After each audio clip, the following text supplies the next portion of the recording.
Class, একজন আরেকজনের সাথে হাত মেলানো যাবে না, 5 জনের সাথে নামাজই পড়া যাবে না। এত ভয়ানক পরিস্থিতি, এত ভয়ানক অবস্থা। এর মধ্যে তিনার ইন্তেকাল হয়ে গেল। লক্ষ লক্ষ মানুষ আধা ঘন্টার ভিতরে কোন জায়গা থেকে যেন ছুটে আসলো। আল্লাহু আকবার। আমার তো মনে হয় সেদিন শুধু মানুষ ছিল না, সেদিন আল্লাহর ফেরেশতাও ছিল। কোন সুবহানাল্লাহ। আমার ভাইরা, আমার মুরব্বি ওদের এই জন্য অন্তরের ভিতর করোনা ফাঁকি রাখবেন না। আজকে আমাদের ভিতরে মুনাফিকের অভাব নাই। আপনি মুনাফিক খোঁজার জন্য আমেরিকা যাওয়ার দরকার নাই, লন্ডন যাওয়ার দরকার নাই। মুনাফিক খোঁজার জন্য শুধু দুবাই, কাতার, কুয়েত যাওয়ার দরকার নাই, মালয়েশিয়া, ইন্দোনেশিয়া যাওয়ার দরকার নাই। তাহলে কোথায় যাব? এই যে আশুলিয়া, সাভার, ওই মূল জায়গায় যাওয়ার দরকার নাই। আপনার এলাকায় খুঁজলেই দেখবেন দু একটা মুনাফিকের অভাব নাই। দু একটা করে মুনাফিক আপনি এমনি পাবেন। এতদিন 15 বছর ছিল এক জায়গায়, এখন উঠে দিছি। বুঝেন নাই? আছে না নাই? এখনকার আমি তো তুঙ্গর লোক। আছে না নাই? অভাব নাই। খুব সাবধান, এদেরকে জায়গা দেওয়া যাবে না। বাংলাদেশের সরকার ডক্টর ইউনূস সাহেব এই কথাটা হয়তো ওনার কাছে উচিত করে, আমি ওনাকেই বলছি। উপদেষ্টার ভিতরে এখন কিছু মুনাফিক ঢোকানো হচ্ছে, এদেরকে বের করে দেন, না হলে বাংলাদেশ আস্তে আস্তে অন্ধকারের দিকে যাবে। এই জন্য আন্দোলন যেমন আগেও মানুষ করেছে, এখনো যদি উল্টা পাল্টা হয়, কোন নাস্তিক, কোন মুনাফিক যদি উপদেষ্টার জায়গায় গিয়ে বসে, বাংলার মানুষ আবার আন্দোলন করে তারে নামাতে বাধ্য হবে। কথা বলেন ঠিক না? এই জন্য ভালো মানুষ বসান। আবু সাঈদ মুগ্ধ জীবন দিল কোন নাস্তিককে বাংলার জমিনে বসানোর জন্য না। আবু সাঈদ মুগ্ধ জীবন দিল কোন মুনাফিককে বাংলার ক্ষমতায় বসানোর জন্য না। বাংলার ক্ষমতায় তারাই বসবে যারা কোরআনের পক্ষে কথা বলতে পারবে, মুসলমানের পক্ষে কথা বলতে পারবে, দেশের পক্ষে কথা বলতে পারবে, তারাই বাংলার ক্ষমতায় বসবে। ঠিক কিনা বলে?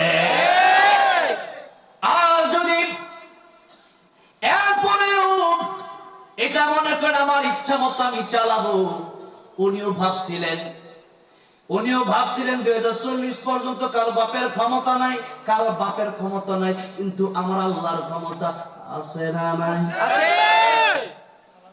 কারো বাপের ক্ষমতা লাগে না, আমার আল্লাহর ক্ষমতাই যথেষ্ট। আমার আল্লাহ বাড়তে হলে 50 জন লাগে না। আমার আল্লাহ নমরুদকে একটা মশা দিয়ে শেষ করে দিছে, ফেরাউনকে পানিতে ডুবাইয়া শেষ করে দিছে। তুমি আর কত বড় পালোয়ান, তুমি তো সিরিয়ালের বাইরে। এই জন্য ভাইরা আমার, বন্ধুরা আমার, মুরব্বী ওজেরা আমার, আজকের মাহফিল থেকে শিক্ষা নিয়ে যাবেন। আমার যদি মনে চায়, যদি আপনার মনে চায় যে আমি হিন্দুত্ববাদ কায়েম করবো বা তাদের সাথে থাকবো, তাদের সাথে একদিকে যান, দুই দিকে আসবেন না। নবীর পিছনে নামাজ পড়ে পাগড়ি জুব্বা সবই আছে, কিন্তু জিবরাইল আমিন যখন লিস্টে নিয়ে আসলেন, নবী দেখলেন প্রথম লিস্টে তার নাম যে পাগড়িওয়ালা, জুব্বাওয়ালা। নবী জিজ্ঞেস করেন এটা মুনাফিক কেমনে? জিবরাইল ডাক দেবেন, ইয়া রাসূলুল্লাহ, মুনাফিক হওয়ার জন্য আপনি তারা ডাইরেক্ট দেখলে চিনবেন না। ওটা দাড়িও থাকবে, টুপিও থাকবে, জুব্বাও থাকবে, তলে তলে থাকবে শয়তানি। বাংলাদেশের সব হুজুর কি ভালো নাকি? আমি অনেক সময় বলছি হুজুররা যারা ভালো, আলহামদুলিল্লাহ, তারা তো ভালো। হুজুররা সবচেয়ে বেশি ভালো। হুজুররা ইন্নামা ইয়াখশাল্লাহ মিন ইবাদিহিল উলামা। হুজুররা সবচেয়ে ভালো কার কথা? আল্লাহর কথা। আল উলামা ওয়ারাসাতুল আম্বিয়া, নবীর কথা। কিন্তু বাংলাদেশের ভিতরে এমনও হুজুর আছে কোরআন তেলাওয়াত সহি শুদ্ধ করে পড়তে পারে না, শিরকের সাথে ডাইরেক্ট সম্পৃক্ত, বাবার মাজারে গিয়া সিজদাও করে। এমন হুজুরও বাংলাদেশে ওয়াজ করে কি করে না? এমন হুজুর ওয়াজ করে, এদেরকেও মানুষ আবার দাওয়াত দেয়। আজকে তারা গিয়ে ওয়াজের সময় কোরআন সুন্নাহ থেকে কোনো কথা নাই, খালি ডিজে জিকির করে। ওইটা আবার টিকটকার, যারা টিকটক করে এরা আবার ওইটা ডিজে বানায়, ওরা আবার মুখ মিলাই, মাইয়া পোলা সব। কোন হুজুরদের দিন জিকির করতেছে হিম হি হিম হি জিকির, ওটা আবার জিকির নাকি না ভণ্ডামি? জিকির করতে ওই জিকির এখন ডিজে দিছে, মানে ডিজে বানায় দিচ্ছে।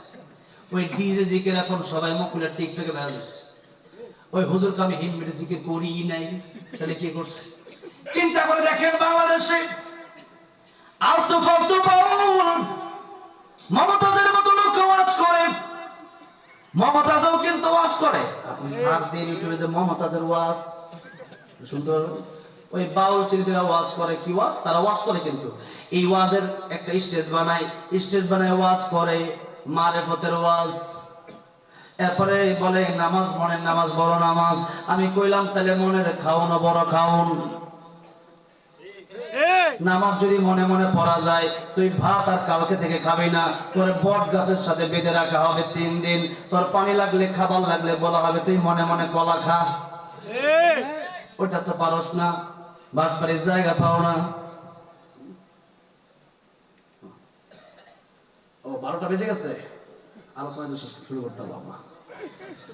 আমার ভাইরা, আমার বন্ধুগণ, আধা ঘন্টা ঠিক আছে, 12:30 শেষ করে দেব ইনশাআল্লাহ। হ্যাঁ, লিল্লাহি তাকবীর, একটু জোরে দিতে হবে, লিল্লাহি তাকবীর। আমার ভাইরা, আমার মুরব্বি ওজিরাম, যে কথা বলছিলাম, অন্তরের ভিতরে নাফাকি রাখা যাবে না। যদি আপনার অন্তরে শিরিক থাকে, নাফাক থাকে, বেদাত থাকে, জান্নাত আপনার নসিব হবে না। এই জন্য আল্লাহ রাব্বুল আমিন বললেন, কাইফা তাকফুরুনা বিল্লাহ, মানুষ আল্লাহর সাথে কেমনে নাফরমানি করে, অথচ এই নাফরমানির ভিতরে শিরিক হলো সবচেয়ে বড় নাফরমানি। এই শিরিক বাংলাদেশে আজকে মানুষের অন্তরে অন্তরে অভাব নাই, মুখে মুখে অভাব নাই, কাজে কর্মে অভাব নাই। শিরিক করা যায় 3 ভাবে। কয় ভাবে? অন্তর দিয়ে শিরিক করা যায়, জবান দিয়ে শিরিক করা যায়, কাজে কর্মের মাধ্যমে শিরিক করা যায়। এবার আসেন মুখে মুখে আমাদের শিরিক। যেরকম একটা কথা আমরা এতদিন শুনে আসছি, এখন থেকে এটা বন্ধ করে দিতে হবে। ক্ষমতার উৎস জনগণ না, ক্ষমতার উৎস আমার আল্লাহ। জোরে বলেন কে? আল্লাহ। আল্লাহ। এবার আসুন অন্তরে অন্তরে এই কথা বিশ্বাস করাম যে আল্লাহও দিতে পারে, আমার বাবাও আমার দিতে পারে, এরকম বিশ্বাস করার নাম শিরিক। এরকম বিশ্বাস করার নাম কি? শিরিক। আবার আল্লাহরও সিজদা দিলেন, বাবারও সিজদা দিলেন, ওটার নাম শিরিক। শিরিক যদি আপনি করেন, আল্লাহ বললেন লা ইন আশরাকতা লা ইয়াহবাতান্না আমালুক ওয়া লা তাকুনান্না মিনাল খাসিরিন। আমার নবীজি, আপনি নিজেও যদি শিরিক করেন, আল্লাহ নবী ডাইরেক্ট বললেন, নবী আপনি নিজেও যদি শিরিক করেন, তাহলে আপনার পূর্বের আমল সব বরবাদ হয়ে যাবে। যেরকম আপনি হজ করে আসলেন, কথার কথা, হজ করে আসার পরে কোন কারণে 1 ওয়াক্ত নামাজ কাজাই হয়ে গেল, হজ কি বরবাদ হয়ে যাবে নাকি? অথবা নামাজ পড়ে গেলেন বাজারে, কোন কারণে একটা মিথ্যা কথা বলেই ফেলছেন, তার মানে কি নামাজ কি বাতিল হয়ে যাবে নাকি? কিন্তু যদি আপনি শিরিক করেন, যত আমল করেছেন, যত ইবাদত করেছেন, সব ইবাদত, সব আমল আপনার বরবাদ হয়ে যাবে। সুতরাং কাইফা তাকফুরুনা বিল্লাহ, কুফরির ভিতরে সবচেয়ে বড় হলো শিরিক, নাফরমানির ভিতরে সবচেয়ে বড় হলো শিরিক। এই শিরিকের গুনাহ আমরা ছেড়ে দেব, বলি ইনশাআল্লাহ। আল্লাহ। এবার আসেন আল্লাহ রাব্বুল আলামিন বলেন, ওয়া কুনতুম আমওয়াতাম, অথচ তোমরা ছিলে মৃত। অনেক কথা ছিল, কিন্তু আজকে বলতে পারবো না। এদিকে আলহামদুলিল্লাহ ঢাকার এই অবস্থাটা ভালো, আগামীতে যেন আরো আগে আনা হয় এই টাইমটা। যে রাসূল সাল্লাল্লাহু আলাইহি সাল্লাম রাতের বেলা এশার নামাজ পড়ে খুব দ্রুত ঘুমিয়ে পড়তেন, আর আমরা রাতের বেলা ঘুমাই না, ঘুমাই দিনে, ঠিক কিনা? উল্টা পাল্টা নিয়ম, এই নিয়মগুলো চেঞ্জ করা দরকার আমাদের। আস্তে আস্তে ইনশাআল্লাহ আরো আগে নিয়ে আসলে তাহলে খুব ভালো হয়। তো যাই হোক, আমরা এক সময় ছিলাম মৃত। আল্লাহ বললেন ফাহিয়াকুম, আমি আল্লাহ তোমাদেরকে জীবন দান করলাম। আল্লাহ বলেন সুম্মা ইউমিতুকুম, আবার মরতে হবে কি হবে না? আবার মরতে হবে। আল্লাহ বললেন আবার মরে গেল, ওইটাই শেষ না? সুম্মা ইউহয়িকুম, আমি আল্লাহ আবার তোমাদেরকে জীবিত করব, আবার তোমাদেরকে উঠাবো। এরপরে শোনো, তোমরা ইলাইহি তুরজাউন, উঠবো তাই শেষ না, আমি আল্লাহর সামনে তোমাদের দণ্ডায়মান হতে হবে, দাঁড়াতে হবে। জীবনের সমস্ত হিসাব আমি আল্লাহর সামনে দাঁড়ায় দিতে হবে। সুতরাং জীবনের সব হিসাব যেহেতু আল্লাহর সামনে দিতে হবে, জীবনটাকে সুন্দর করে নামাজ পড়ে, মা বাবার খেদমত করে, ভালো কাজ করে এরপরে আল্লাহর সামনে দাঁড়ানোর দরকার আছে না নাই? আল্লাহ রাব্বুল আলামিন আমাদেরকে শিরক মুক্ত, গুনাহ মুক্ত সুন্দর একটা জীবন দান করেন, পড়েন আমিন। এখনই মোনাজাত হবে, এর আগে আপনাদেরকে একটু ধৈর্য ধরেন। আপনারা আলহামদুলিল্লাহ লম্বা সময় বসে আছেন, সেই মাগরিবের পর থেকেই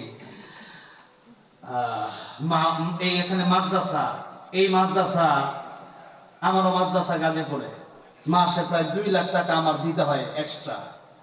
এখন এই মাদ্রাসাগুলোতে ছাত্র যখন আসে, অনেক গরিব ছাত্ররা আসে, তাদের পড়াশোনা খরচ নাই, এখন বাপ মা এখানে দিয়ে দেয়।